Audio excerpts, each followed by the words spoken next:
الحمد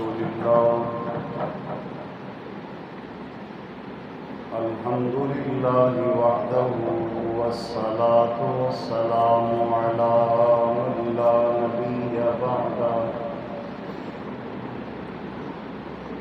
أما بعد فأعوذ بالله من الشيطان الرجيم بسم الله الرحمن الرحيم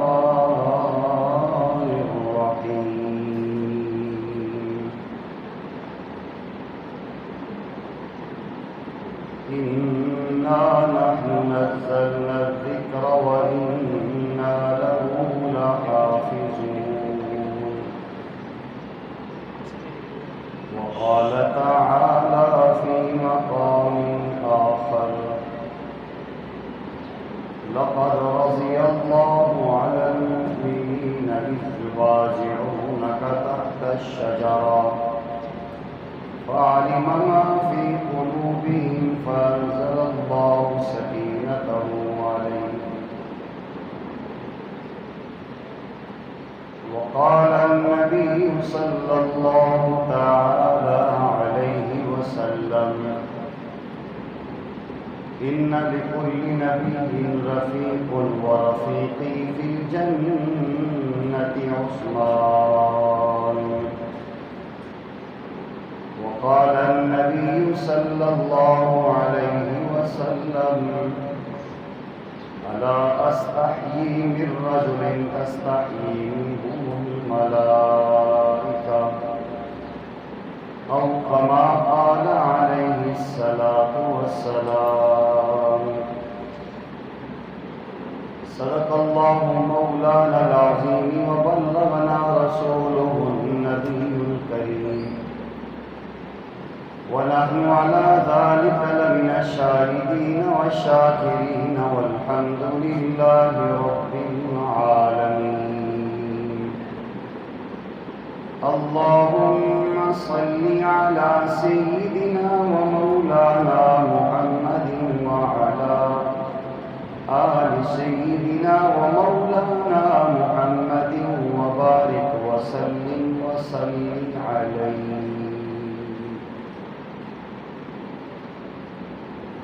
احساس صداقت رکھتا ہوں، آئین عدالت رکھتا ہوں، آنکھوں میں حیا دل میں غیرت توفیق شجاعت رکھتا ہوں. صحابہ سارے سچے ہیں، سارے صحابہ سے محبت رکھتا ہوں. وہ معزز تھے زمانہ میں مسلمان ہو کر، وہ معزز تھے زمانے میں مسلمان ہو کر، ہم خوار ہوئے تارک قرآن ہو کر. اے قرآن تیرے چاہنے والے نہ رہے، جن کے لیے تو چاند تھا وہ ستارے نہ رہے. انتہائی واجب الاحترام تقریم میرے بزرگوں، بھائیوں، نوجوان دوستوں، ماہ ذی الحج کی آج 18 تاریخ ہے. خلیفہ ثالث دور نواد نبی، حیا و سخاوت کے عظیم علمبردار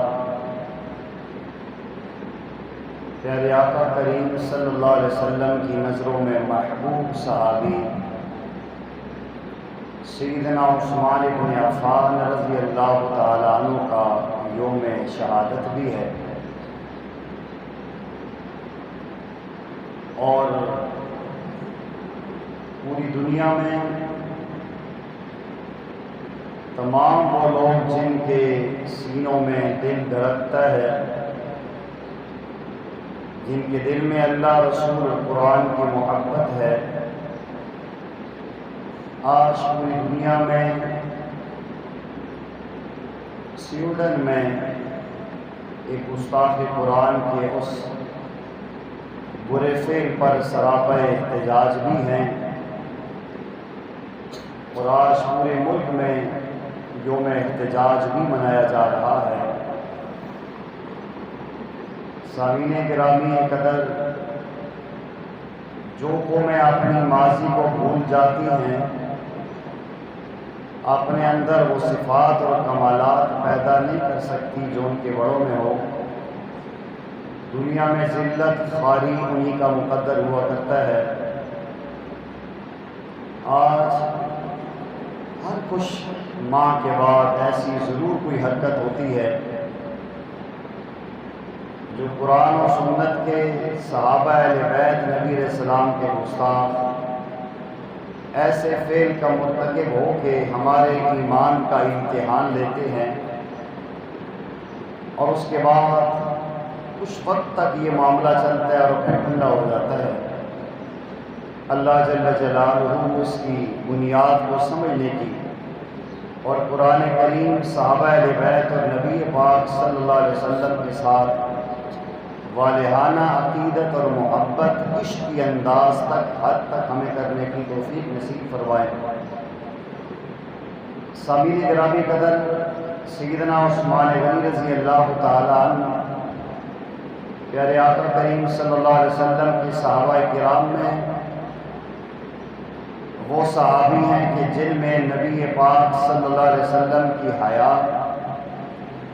نبی پاک صلی اللہ علیہ وسلم کی سخاوت، نبی کریم صلی اللہ علیہ وسلم کی خشیت کا انسانی روپ میں ایک تصویر نظر آتی ہے۔ میں اکثر یہ کہا کرتا ہوں کہ نبی پاک صلی اللہ علیہ وسلم کو اللہ نے جامع و صفات و کمالات بنایا تھا۔ نبی کریم صلی اللہ علیہ وسلم کی ایک ایک صفت آپ کے یاران میں اللہ نے بکھیر دی تھی۔ نبی پاک صلی اللہ علیہ وسلم کائنات میں اللہ کے بعد سب سے سچے پیغمبر ہیں۔ اللہ نے آپ کی صداقت عملی صورت میں ابو بکر صدیق رضی اللہ تعالیٰ عنہ کی صورت میں ظاہر فرمائی۔ نبی کریم صلی اللہ علیہ وسلم جرأت مند ہیں، حمیت ہے، غیرت ہے، اللہ کی محبت ہے، کفر اور اسلام کے درمیان حد فاصل ہیں اور انصاف کے علم بردار ہیں۔ اللہ تعالیٰ نے آپ کی یہ صفات، یہ والی کیفیت انسانی صورت میں سیدنا عمر بن خطاب رضی اللہ تعالیٰ عنہ کی صورت میں امت کو دکھلائی۔ نبی پاک صلی اللہ علیہ وسلم کے بارے میں آتا ہے کہ آپ تیز ہوا سے بھی زیادہ سخی تھے اور عرب کی دوشیزہ لڑکی سے بھی زیادہ حیا اور پاک دامنی آپ کا ایک شعار تھا۔ تو اللہ جل جلالہ نے آپ کی سخاوت اور حیا والی کیفیت انسانی صورت میں آپ کے رفقا میں سیدنا عثمان غنی رضی اللہ تعالیٰ عنہ کو عطا کی، اور حیا اور پاک دامنی اور سخاوت کے عظیم علمبردار بنے۔ نبی کریم صلی اللہ علیہ وسلم اشجع الناس ہیں، لوگوں میں سب سے زیادہ شجاع اور بہادر ہیں۔ اللہ جل جلالہ نے آپ کی بہادری کی صفات سیدنا علی المرتضیٰ رضی اللہ تعالیٰ عنہ کے اندر انسانی صورت میں پیدا کر کے آپ کو کھڑا کر دیا۔ نبی کریم صلی اللہ علیہ وسلم فقاہت میں بہت اعلیٰ ہیں۔ سیدنا عبداللہ بن مسعود رضی اللہ تعالیٰ عنہ پیارے آقا کی فقاہت کی ایک تصویر ہیں۔ نبی پاک صلی اللہ علیہ وسلم کی احادیث امت کے لیے مشعل راہ ہیں۔ آپ کی حدیث والی صفات میں محدث سیدنا ابو ہریرہ رضی اللہ تعالیٰ عنہ ہیں۔ نبی پاک صلی اللہ علیہ وسلم جنگجو پیغمبر ہیں۔ آپ کی جنگ کی وہ صلاحیتیں اور انداز سیدنا خالد سیف اللہ خالد بن ولید رضی اللہ تعالیٰ عنہ میں نظر آتی ہے۔ نبی پاک صلی اللہ علیہ وسلم عظیم قرآن کے قاری ہیں۔ سیدنا ابی بن کعب رضی اللہ تعالیٰ عنہ پیارے آقا کی قرات کی عملی تصویر ہے۔ پیارے آقا کریم صلی اللہ علیہ وسلم عمدہ اور بہترین انداز میں نظام مملکت کو چلاتے ہوئے اسلامی سیاست کے عظیم علمبردار ہیں۔ نبی پاک صلی اللہ علیہ وسلم کی عظیم سیاست اور آپ کا نظام حکومت چلانے کا انداز سیدنا امیر معاویہ رضی اللہ تعالیٰ عنہ میں نظر آتا ہے۔ اس سے ہرگز یہ معنی نہیں لیا جا سکتا کہ صدیق اکبر رضی اللہ تعالیٰ عنہ کے اندر صداقت ہے تو انصاف نہیں، سیدنا عمر رضی اللہ تعالیٰ عنہ کے اندر عدالت ہے تو حیا نہیں، سیدنا عثمان غنی رضی اللہ تعالیٰ عنہ حیا دار ہیں تو ان میں صداقت نہیں، ایسی بات نہیں ہے۔ پیارے آقا کریم صلی اللہ علیہ وسلم جیسے جامع و صفات و کمالات تھے، اللہ جل جلالہ نے جو آپ کو جماعت دی وہ بھی جامع و صفات و کمالات تھی۔ جس طرح ہر انسان میں کوئی ایک عمل زیادہ دوسروں سے نظر آتا ہے، سارے لوگ نماز پڑھتے ہیں، کسی کی قرات اچھی ہوتی ہے، سارے لوگ نماز پڑھتے ہیں، کسی کی دعا عمدہ ہوتی ہے، تو اس طرح یہ ایک صرف صحابہ کرام میں نمایاں نظر آتی ہے۔ سیدنا عثمان غنی رضی اللہ تعالیٰ عنہ کے اندر بہت ساری ایسی صفات ہیں جو اللہ تعالیٰ نے صرف آپ ہی کو ودیت کی تھی۔ ان میں سے سب سے بڑی جو صفت ہے وہ پوری کائنات میں صرف آپ ہی کو ملی ہے۔ ایک وقت میں ایک پیغمبر کی یکے بعد دیگرے 2 صاحبزادیاں اپنے نکاح میں رکھنے کا شرف پوری کائنات میں آدم علیہ السلام سے لے کر ہمارے آقا کریم علیہ السلام تک صرف سیدنا عثمان غنی رضی اللہ تعالیٰ عنہ کو یہ اعزاز ملا ہے، اور اسی نسبت سے آپ کو ذی النورین 2 نوروں والا کہا جاتا ہے۔ یہ بہت بڑی صفت ہے جو عثمان غنی رضی اللہ تعالیٰ عنہ کا اللہ نے اعزاز دیا ہے۔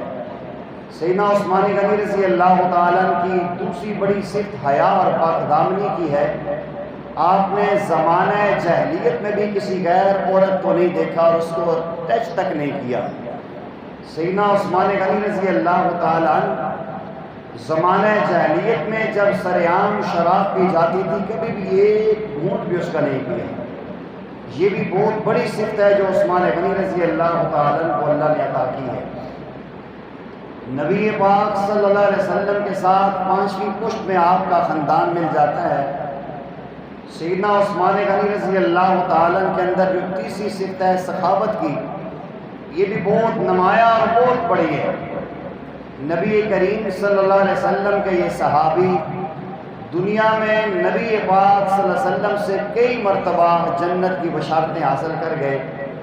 پیارے آقا کریم صلی اللہ علیہ وسلم نے جب مدینہ شریف تشریف لے کر گئے، آپ صلی اللہ علیہ وسلم نے فرمایا کہ مسجد نبوی شریف کا یہ ٹکڑا چھوٹا ہے، ہمیں اس کے ساتھ کی زمین چاہیے کہ ہم مسجد کی توسیع کریں۔ فرمایا کہ جو یہ 7 والا ٹکڑا لے کر دے گا میں محمد صلی اللہ علیہ وسلم اس کو جنت کی بشارت دیتا ہوں۔ سیدنا عثمان غنی رضی اللہ تعالیٰ عنہ نے وہ ٹکڑا خریدا اور نبی کریم صلی اللہ علیہ وسلم کے خدمت میں پیش کر دیا اور جنت کی آپ نے بشارت لے لی۔ نبی پاک صلی اللہ علیہ وسلم کے مدینہ پاک تشریف لے جانے کے بعد وہاں میٹھے پانی کے کنواں تھا بئر روما، جو ایک یہودی کی ملکیت میں تھا۔ نبی پاک صلی اللہ علیہ وسلم کے سامنے صحابہ کرام نے عرض کیا کہ یا رسول اللہ صلی اللہ علیہ وسلم، غربت ہے، افلاس ہے، یہ ہر ڈول 1 درہم کے بدلے میں مانگتا ہے اور اس کے بغیر پانی نہیں دیتا، ہمارے لیے میٹھے پانی کی بہت زیادہ مشکلات ہیں۔ پیارے آقا کریم صلی اللہ علیہ وسلم نے فرمایا کہ جو بندہ یہ بئر روما کنواں خرید کے دے دے میں محمد صلی اللہ علیہ وسلم اسے جنت کی ضمانت دیتا ہوں۔ سیدنا عثمان غنی رضی اللہ تعالیٰ نے اس کے پاس گئے اور جا کر اسے کہا کہ یہ کنواں میں خریدنا چاہتا ہوں، آپ اس پورے کنویں کی مجھ سے قیمت لے لو اور اس کے بعد یہ میرے حوالے کر دو۔ وہ یہودی کہنے لگا کہ یہ میرا کاروبار اور بزنس ہے، یہ میں نہیں بیچ سکتا۔ بہرحال آپ کے دل میں وہ تمنا اور تڑپ تھی کہ نبی پاک صلی اللہ علیہ وسلم سے جنت کی بشارت لے لوں۔ بہرحال اس نے آدھا کنواں 14,000 درہم میں دیا، تو آپ نے وہ آدھا کنواں لے لیا اور آ کر نبی پاک صلی اللہ علیہ وسلم سے فرمایا کہ یا رسول اللہ صلی اللہ علیہ وسلم، کوشش تو میں نے پوری کی پورا کنواں مل جائے، لیکن آدھا کنواں دیا ہے کہ ایک دن میری باری ہوگی اور ایک دن یہودی کی باری ہوگی۔ جس دن میری باری ہوگی اس دن بئر روما کا پانی سارے فری پئیں گے اور فی سبیل اللہ استعمال کریں گے، جس دن یہودی کی باری ہوگی تو اس میں پیسے لے گا۔ اور یہ عثمان غنی رضی اللہ تعالیٰ نے عام اجازت دے دی، مسلمان بھی پانی بھرتے اور کفار بھی بھرتے۔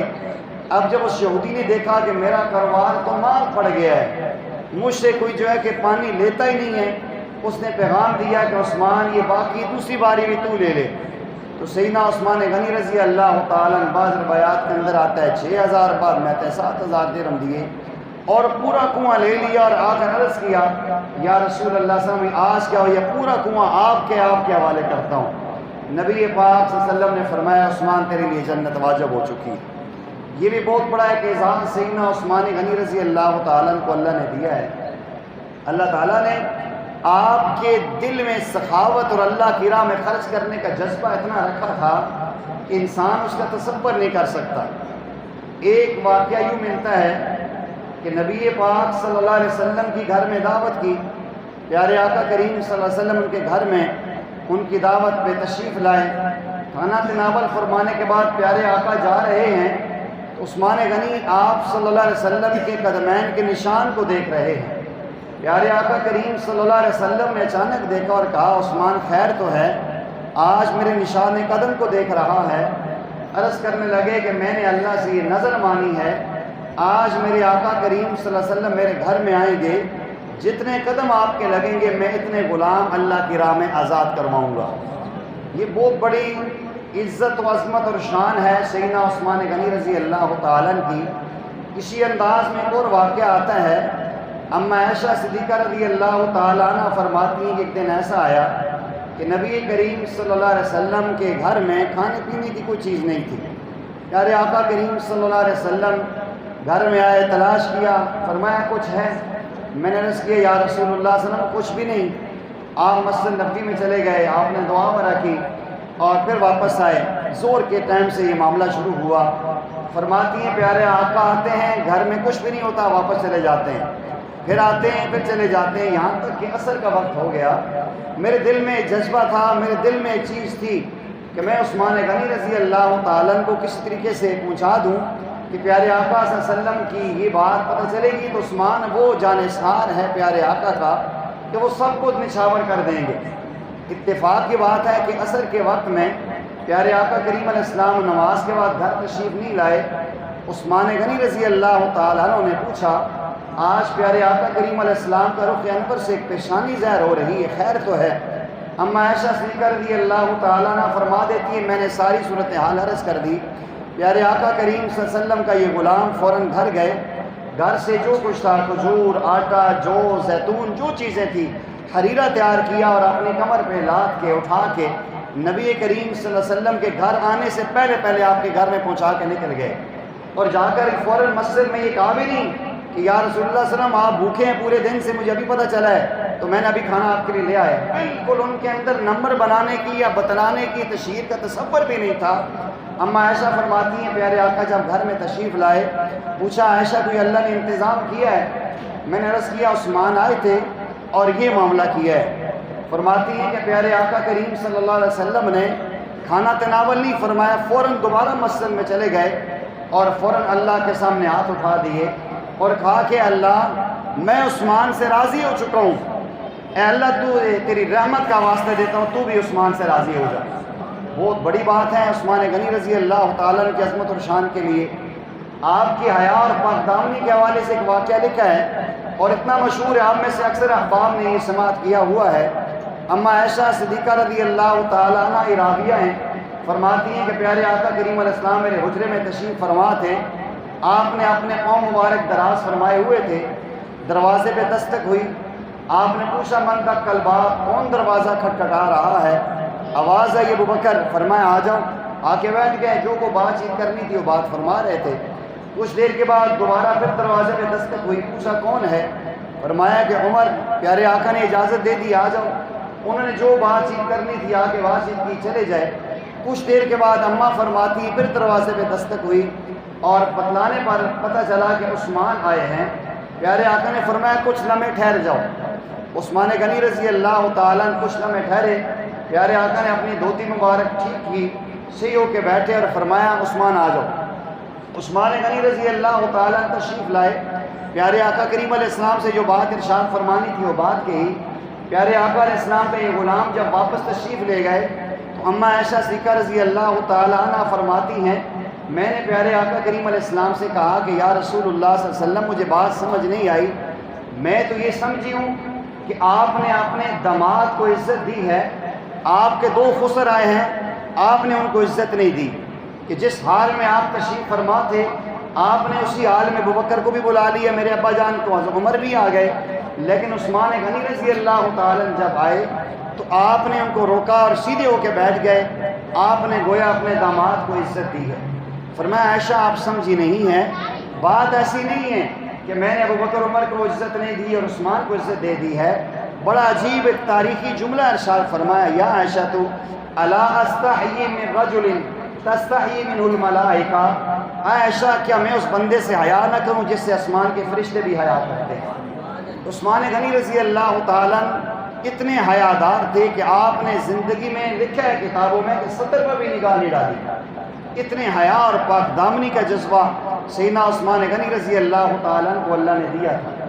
اور پیارے آقا کریم علیہ السلام کی جب غزوہ تبوک کا واقعہ ہے، آپ سب احباب نے سنا ہوا ہے، پیارے آقا کریم صلی اللہ علیہ وسلم نے تمام صحابہ کرام سے فرمایا کہ جس کے بعد جتنی توفیق ہے اللہ کی راہ میں خرچ کریں اور آ کر مال پیش کریں، مجاہدین کو ہم نے دینا ہے۔ ہر ایک نے اپنی استطاعت کے مطابق دیا، کسی نے آدھا دیا، کسی نے نصف دیا۔ صدیق اکبر رضی اللہ تعالیٰ عنہ وہ ہے کہ گھر کا سارا مال لا کے دھر دیا۔ تو پیارے آقا کریم علیہ السلام کے سامنے صحابہ کرام کا سامان رکھا ہوا ہے، سامان تھوڑا ہے۔ پیارے آقا کریم علیہ السلام نے پھر مطالبہ کیا، چندے کی اپیل کی کہ جہاد پہ جانا ہے، سفر لمبا ہے، ہمیں گھوڑے بھی چاہیے، اونٹ بھی چاہیے، مال بھی چاہیے۔ سیدنا عثمان غنی رضی اللہ تعالیٰ کھڑے ہوئے، 300 لدے لدائے اونٹ، آپ نے فرمایا یا رسول اللہ میں پیش کرتا ہوں۔ آپ نے فرمایا بیٹھ جاؤ۔ پھر پیارے آقا کریم صلی اللہ علیہ وسلم نے دوبارہ ارشاد فرمایا اور کوئی نہیں اٹھا۔ عثمان غنی نے دوبارہ یہ بات کی، اتنے دوبارہ میں پیش کرتا ہوں۔ اس کے بعد پیارے آقا کریم اسلام نے پھر مطالبہ کیا اور کوئی نہیں اٹھا۔ پھر عثمان غنی رضی اللہ تعالیٰ اٹھے، کتابوں میں لکھا ہے 900 لدے لدائے بما سامان کے اونٹ پیش کر دیے۔ پیارے آقا کریم علیہ السلام پھر مطالبہ فرما رہے ہیں۔ عثمان غنی رضی اللہ تعالیٰ گئے اور گھر سے 1000 اشرفی کی تھیلی لے کر آئے اور پیارے آقا کریم علیہ السلام کی خدمت میں پیش کی۔ کتابوں میں لکھا ہے کہ پیارے آقا دائیں ہاتھ سے بائیں ہاتھ میں وہ اشرفیاں ڈالتے تھے اور فرماتے تھے ما ذر عثمان بعد هذا اليوم، اے عثمان آج کے بعد انسان ہونے کے ناطے اگر تجھ سے کوئی غلطی بھی ہوگی خدا تیری غلطی شمار نہیں کرے۔ اور آپ نے جنت کی ضمانت عنایت فرمائی۔ اما عائشہ صدیقہ رضی اللہ تعالیٰ عنہ فرماتی ہیں ایک دن ایسا ہوا کہ پیارے آقا کریم علیہ السلام نے فرمایا کہ جاؤ صحابہ اکرام میں سے کسی کو بلا کے لاؤ۔ آپ فرماتی ہیں کہ میں نے کہا ابو بکر کو بلاؤں؟ فرمایا نہیں۔ میں نے کہا سیدنا عمر کو بلاؤں؟ فرمایا نہیں، عثمان کو بلا کر لاؤ۔ آپ فرماتی ہیں میں نے پیغام دیا، پیارے آقا کریم علیہ السلام کا عثمان غنی رضی اللہ تعالیٰ فوراً آئے۔ نبی کریم صلی اللہ علیہ وسلم نے ان کے ساتھ سرگوشی فرمائی اور نبی کریم صلی اللہ علیہ وسلم کے چہرے انور کا رنگ متغیر ہو گیا۔ عثمان غنی رضی اللہ تعالیٰ چلے گئے، بات آئی گئی ہو گئی۔ جب عثمان غنی رضی اللہ تعالیٰ خلیفہ بنے، خلیفہ بننے کے بعد بلوائیوں نے جب آپ کے ساتھ زیادتی کی اور آپ کو آپ کے منصب خلافت سے اتارنے کی کوشش کی، یہ ایک شروع سے خاندان اہل بیت کی دشمنی میں یہ لوگ پیش تھے۔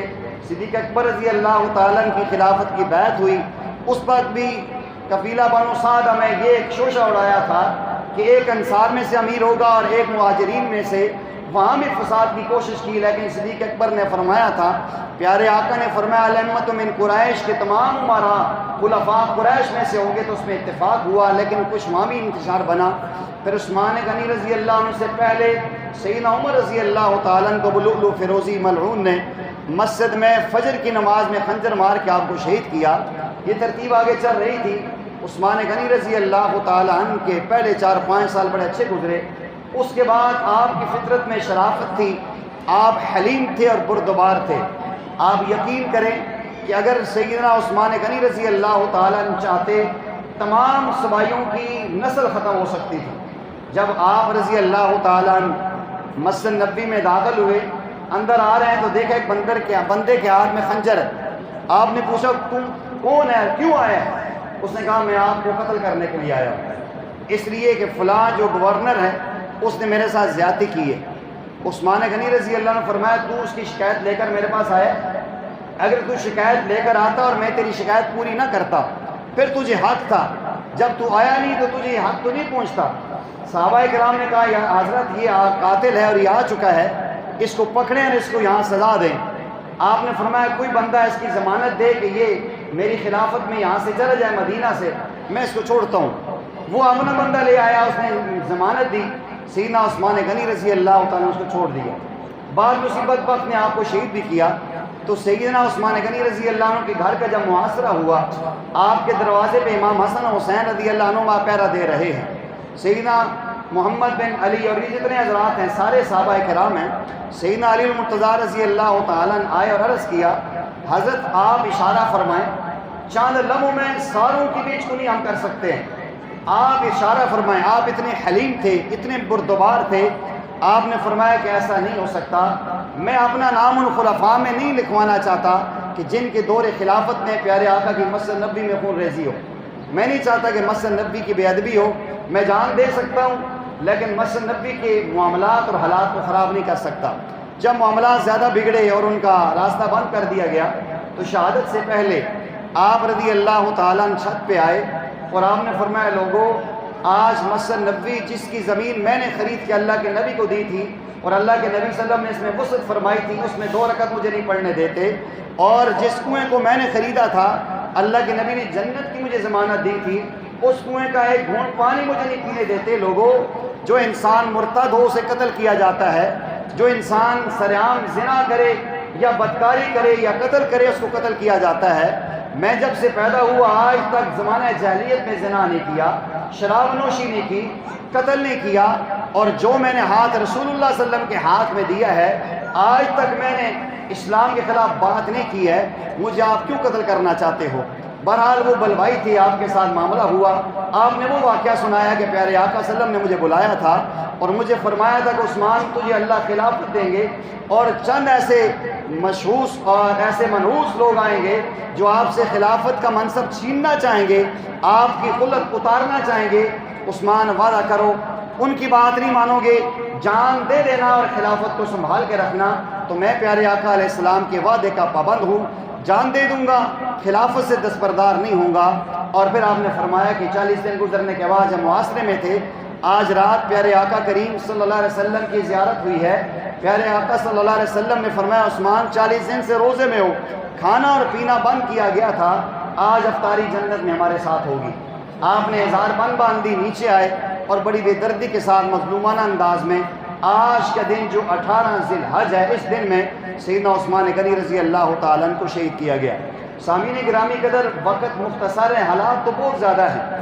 آج کے دن ہم سے تقاضا کرتا ہے کہ جس طرح عثمان غنی رضی اللہ تعالیٰ عنہ نے نبی علیہ السلام کی کہنے پر جان پیش کر دی لیکن پیچھے 1 انچ نہیں ہٹے، حیا پاک دامنی میں رسول اللہ صلی اللہ علیہ وسلم کے ساتھ دیا اور اپنے آپ کو داؤ پہ لگا کر مسجد نبوی کے تقدس کو بحال رکھا، تو آج کے دن ہم سے بھی تقاضا کرتا ہے ہم اپنے اندر سخاوت پیدا کریں، ہم اپنے اندر حیا اور پاک دامنی پیدا کریں اور ہم سیدنا عثمان غنی کی طرح جامع القرآن بنیں۔ انہوں نے قرآن کو اکٹھا کیا تھا۔ آج صرف 4-5 منٹ آپ سے فالتو لوں گا، دن بڑا اہم ہے، دوسرا عنوان باقی ہے۔ سیدنا عثمان غنی رضی اللہ تعالیٰ عنہ نے کوشش کی اور قرآن کے جامع بنے۔ آج پوری دنیا میں آپ دیکھیں اتنا افسوسناک لمحہ ہے، ہمارے زبان پہ سویڈن کے خلاف 2 لفظ نہیں آ رہے۔ ہم ہیں رسول اللہ صلی اللہ علیہ وسلم کے غلام، ہماری مقدس کتاب کو پاؤں کے نیچے روندا ہے، اور عید کے دن سرعام مسجد کے سامنے آ کر اس نے آگ لگائی ہے۔ یہ لوگ کیوں کر رہے ہیں اور ایسا کیوں ہو رہا ہے؟ یہ آپ سمجھیں گے جذباتی باتیں ہیں، جذباتی باتیں نہیں ہیں۔ یہ بات وہی ہے جو علامہ اقبال نے کہا تھا کہ وہ معزز تھے زمانے میں مسلمان ہو کر، ہم خار ہوئے تارک قرآن ہو کر۔ آپ یقین کریں جہاں تک میری بات جا رہی ہے بات بڑی کڑوی ہے۔ ہماری مقدس کتاب ہے، اللہ کی قسم ہم میں سے اکثریت لوگ قرآن کی تلاوت نہیں کرتے، ہم میں سے اکثریت قرآن نہیں سیکھتے، درس قرآن میں کہیں بھی ہم نہیں بیٹھتے، شکوہ کرتے ہیں سویڈن پہ بہت بڑی غلطی کر دی ہے۔ بابا ہم نے میرے بھائیوں قرآن کے ساتھ کیا کیا ہے؟ ہم نے قرآن کو پیچھے پھینک دیا ہے۔ ہمارے سامنے قبرستان میں قرآن کی توہینیں ہوتی ہیں، ہم اس کی بھرپور مذمت کرتے ہیں، اور یہ بات بڑی سخت ہے۔ کسی ایک مسلمان حکمران نے اس انداز میں مذمت نہیں کی جس طرح کرنی چاہیے تھی۔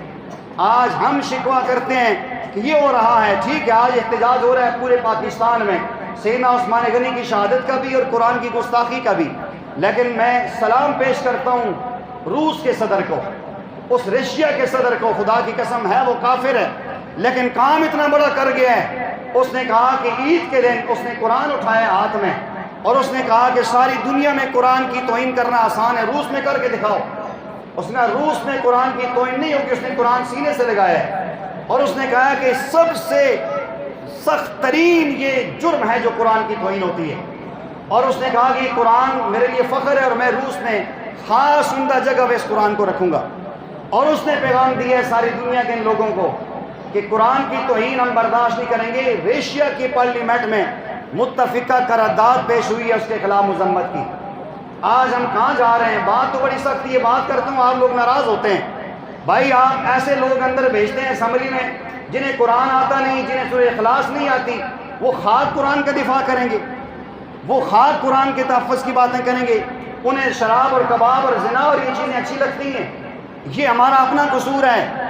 آج کیوں ہو رہا ہے؟ پوری دنیا میں کوئی ایک ریاست ایسی بتائیں جس میں قرآن کا تحفظ ہو؟ کیا ہماری گندی نالیوں میں قرآن کے ورقے نہیں پڑے ہوتے؟ کیا ہمارے قبرستان میں ہمارے پاؤں کے نیچے قرآن کی آیات نہیں آتی؟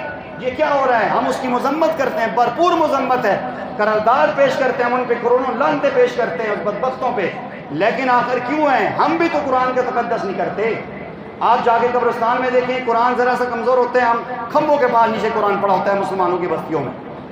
ہماری اخبارات میں قرآنی آیات ہوتی ہیں، کچرے میں جاتی ہیں وہ اخباریں قرآنی آیات۔ ہم اس بارے میں لا عمل کیوں نہیں کرتے؟ آپ ذرا تنہائی میں سوچیں، ہم کبھی روئے ہیں اس بارے میں کہ اللہ ہمارے پاس میں چلو احتجاج ہے، ہم آواز بلند کر سکتے ہیں، سوشل میڈیا پہ بات کر سکتے ہیں، لیکن جو ہمارا بس بنتا ہے ہم قرآن پڑھتے کیوں نہیں ہیں؟ ہم قرآن کو سیکھتے کیوں نہیں ہیں؟ ہمیں سب کو آتا ہے، ہمیں بڑی ہمارے قرآن ایسے گھر بھی ہیں 6 مہینے الماری میں غرق پڑ جاتی ہے، قرآن کوئی نہیں کھولتا۔ یہ ضرور ہے غلط کیا ہے، لیکن کوئی کمزوریاں ساڑھی بھی نہیں، کوئی دانے سندے کوئی جندر ٹلے، خالی دانے سندے نہیں جندر بھی ٹلے۔ آخر اگر ہمارا قرآن کے ساتھ شغف ہوتا، آج سے پوری دنیا کے مسلمان، آپ 100-200 بندے ہیں، میں اللہ کی قسم اٹھا کے کہتا ہوں آج اگر آپ عزم کر لینا، آج کے بعد ہم روزانہ قرآن کی تلاوت کریں گے، ہم روزانہ قرآن کو چومیں گے، اس کو سمجھیں گے، ہم قرآن کی تعلیمات کو عام کریں گے، پھر دیکھیں نا کہ وہ کیا کریں گے۔ ہم یہ کہیں گے یہ بازی خون کی بازی ہے، یہ بازی تم ہی ہارو گے، ہر گن سے قرآن کا محب گزرے گا، تم کتنے قرآن والے مارو گے۔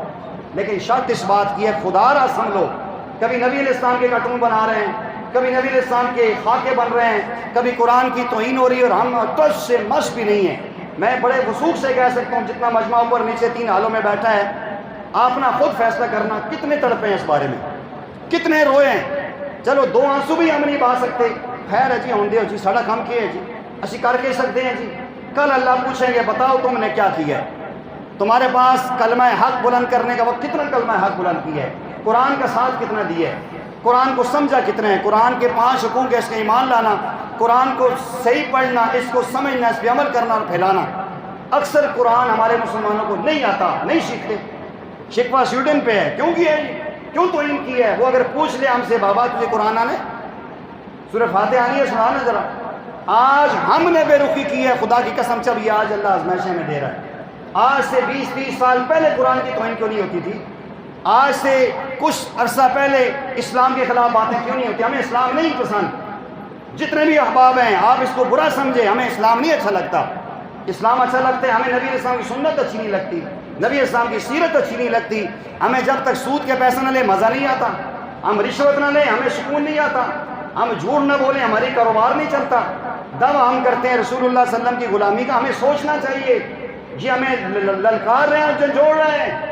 خدا را میں اپنا فرض کر رہا ہوں، آپ گھڑی کو دیکھیں 5 منٹ روپے ہو گئی ہیں، خدا را رو، اللہ کی قسم میرا دل تڑپتا ہے، کاش یہ درد آپ کو بھی ہوتا۔ کل اللہ کے نبی پوچھیں گے کہ قرآن کے لیے تم نے کیا کیا ہے؟ یا رسول اللہ میں تھکے ہیں، میں دوبارہ نہ جا سکیا۔ آج یہاں سے ریلیاں ہیں لیاقت باغ میں، پریس کلب میں، فیض آباد میں، پورے پاکستان میں، چلو 2 قدم چل سکتے، چلو تو صحیح یار۔ سوشل میڈیا پہ آتے ہو یار، سارا زندگی فیس بک ٹویٹر استعمال کرتے ہو، ان بدبختوں کے اوپر لعنت تو بھیجو نا یار، قرآن کی عظمت کو پھیلاؤ، ان کے خاکے ان کی ویڈیو نہ چلاؤ، قرآن کی عظمت کی بات کرو اور دعویٰ کرو ہم بچوں کو حافظ قرآن بنائیں گے۔ ہم 50 بندے ہیں کہ نا جی میں تو بچے ہیں کالج ہی پڑھا سکتا، ہمیں حافظ قرآن ہی اچھا نہیں لگتا، پھر شکوہ نہ کرو، پھر چپ کر کے یا مر جاؤ یا تنہائی میں چلے جاؤ۔ اگر چاہیے قرآن تو اپنے بچوں کو قرآن سکھاؤ، اپنے بچوں کو قرآن کا حافظ بناؤ اور علماء سے محبت کرو، قرآن والوں سے پیار کرو۔ ہمارے دلوں میں قرآن والوں کی نفرت ہے، ہمیں قرآن والے ڈی ویلیو اور حقیر نظر آتے ہیں۔ یہی وجہ ہے کہ ہم نے اندر دیکھو، یاد رکھو آخری بات ہے، جب گھر کے اندر کمزوری ہوتی ہے باہر کا دشمن تب حملہ کرتا ہے۔ اگر ہم اندر سے کھوکھلے نہ ہوتے نا، کسی کافر کی ضرورت نہیں تھی بات کرنے کی۔ ایک کافر ریشیا کا صدر سینے سے قرآن اٹھا کے کہہ سکتا ہے کر کے دکھاؤ تم توہین قرآن کی. وہ ایک رشین ہے, وہ دہریہ ہے, خدا کو نہیں مانتا. آج ہم مسلمان ہیں, کیا میں اور آپ نے قرآن اٹھایا؟ میں تنہائی میں روئے اللہ میں بے بس ہوں تو مہربانی فرما, ہمیں تو 2 آنسو بھی بہانے نہیں آتے. اس لیے خدا را اللہ کا واسطہ ہے, قرآن کو سیکھو, قرآن کو سمجھو. جو گھروں میں 6 مہینے سے بند کر کے رکھے ہوئے ہیں نا, بچی کی شادی ہوتی ہے تو سر پہ اٹھا کے قرآن نیچے سے گزارتے ہو, اس کو سکھاؤ بھی بچیوں کو, اور ان کو دین سکھاؤ. میری بہنیں بھی قرآن پڑھیں, چھوڑے فیس بک کو اور چھوڑے رسالہ اور جرائل کو, قرآن پڑھو اور سمجھو. انشاءاللہ اگر آپ نے یو ٹرن لیا اور قرآن سمجھنا شروع کیا, ان کی ماں خود مر جائے گی, انہیں ہمت نہیں ہوگی انشاءاللہ. اللہ جل جلالہ سے دعا ہے کہ اللہ ہمیں صحیح معنوں میں قرآن کی بھی عزت کے لیے اور عثمان غنی کی عزت کے لیے جان لگانے کی توفیق عطا فرمائے, اور جو ان کی عزت و عظمت کے لیے چل رہے ہیں اللہ ان کے شانہ بشانہ چلنے کی توفیق عطا فرمائے. وما علینا الا البلاغ المبین.